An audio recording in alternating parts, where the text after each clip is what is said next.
Hello hello, bienvenue sur le podcast Les choses de la vie. Les choses simples sont belles. Partageons des ondes positives et profitons pleinement de chaque instant précieux que nous offre la vie. Si tu es ici, c'est parce que tu veux des tips pour profiter pleinement de chaque instant. J'espère que mon contenu te plaira et je te dis à très vite. Je suis très heureuse de vous retrouver aujourd'hui pour vous parler des serres royales de Laken à Bruxelles. J'ai eu l'occasion d'y aller avec ma collègue de bureau il y a 2 jours en congé et ça a été vraiment une très belle surprise et vraiment avec un temps magnifique. Il faisait soleil et il faisait chaud, donc c'était vraiment agréable. Faut savoir que les serres royales de Laken, en fait, elles sont ouvertes seulement 3 semaines dans l'année et cette année c'était donc du 14 avril au 7 mai. Ça appartient à la famille royale de Belgique et donc chaque année au printemps elles sont ouvertes au public. C'est l'occasion de découvrir en fait une architecture un peu art nouveau, donc d'Alphonse Balla, le professeur Victor Horta, et une collection en fait florale qui est assez exceptionnelle avec des plantes en fait tropicales.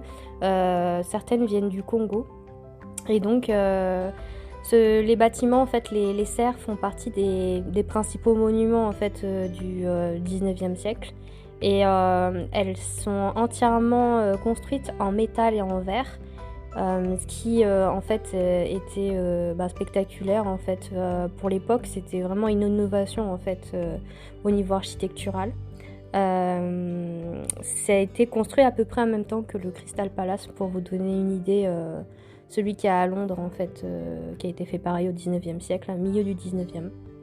Donc, il faut savoir qu'en fait, c'est en 1873, quand l'architecte Alphonse Balla a conçu pour le roi Léopold II cet espace, puisque le roi était amateur de plantes et de fleurs, qui rapportait régulièrement de ses voyages, notamment des variétés de camélias. Et donc on a pu les observer en fait durant la balade.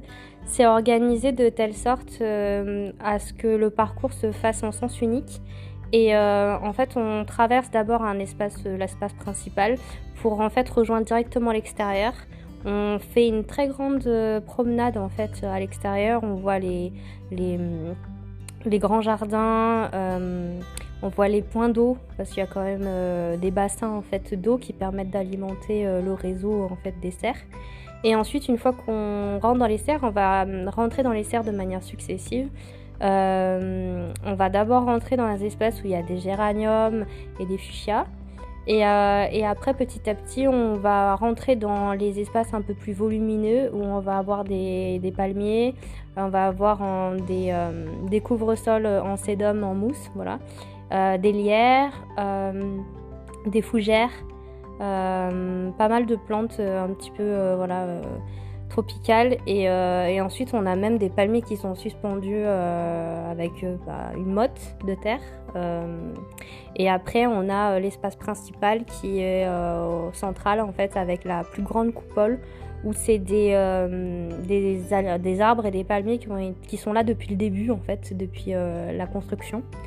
Et qui ont survécu. Et bon, le jardinier explique qu'en fait, il faut faire des tailles régulières pour éviter que ça ne dépasse la coupole et que ça casse les carreaux en fait. Il y a une 30aine de jardiniers qui savent faire tous les jours en fait à s'occuper de ces serres.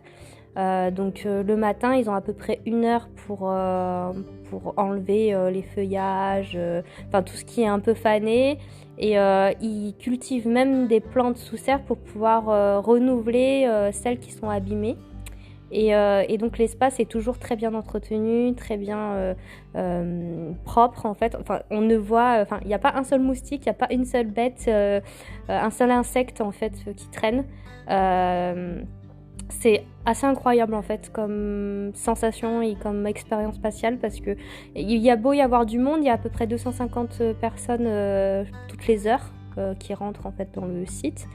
Et en fait, on n'a pas ce sentiment d'étouffement, trop d'agoraphobie en fait qu'on pourrait avoir s'il y avait de la foule, parce qu'en fait les gens sont quand même assez disciplinés et il y a de l'espace entre chaque visiteur. Et donc on a quand même le temps de profiter de l'architecture, des plantes, on a le temps de prendre des photos, on a le temps de déambuler tranquillement en fait. Et donc c'est quand même assez appréciable.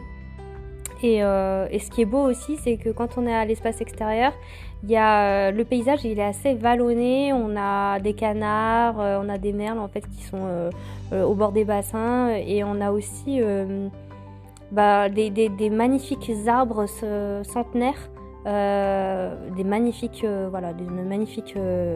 arbres de Auger. On a des immenses houx taillés en haies. En fait, c'est vraiment assez impressionnant la taille des buissons. En fait, c'est vraiment des murs végétaux. Il y a aussi des cerisiers du Japon avec les pétales qui tombent sur le sol. C'est assez beau. Il y a même une petite maison en fait en toit de chaume qui était en fait un atelier de sculpture. D'ailleurs, c'était la reine qui avait faire un concours en fait de sculpture. Et donc c'est assez joli. C'est quelque chose qui est assez inspirant en fait, parce qu'on se retrouve dans un espace où on se sent serein et vraiment on est dans l'ambiance du lieu. C'est vraiment démonstrateur du rayonnement de l'Art Nouveau en fait dans le monde entier, puisque ça témoigne quand même de cette architecture de l'époque qui a perduré en fait dans le temps. Faut savoir que du coup l'ouverture au public, donc ça dure que 3 semaines par an, et que ça permet aussi de préserver les lieux, et puis parce que ça appartient à la famille royale qui du coup passe une partie de l'année aussi là-bas.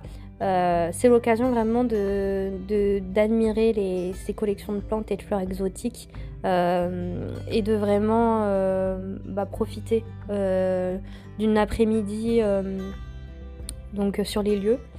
Et c'est très accessible. Il y a un parking en fait qui est dédié à la sortie, devant la grille des serres. Et il y a la police qui est là pour faire la circulation piétonne, parce qu'il n'y a pas de passage piéton qui est représenté au sol, donc ils sont obligés de stopper les voitures pour que les gens puissent passer. C'est assez impressionnant.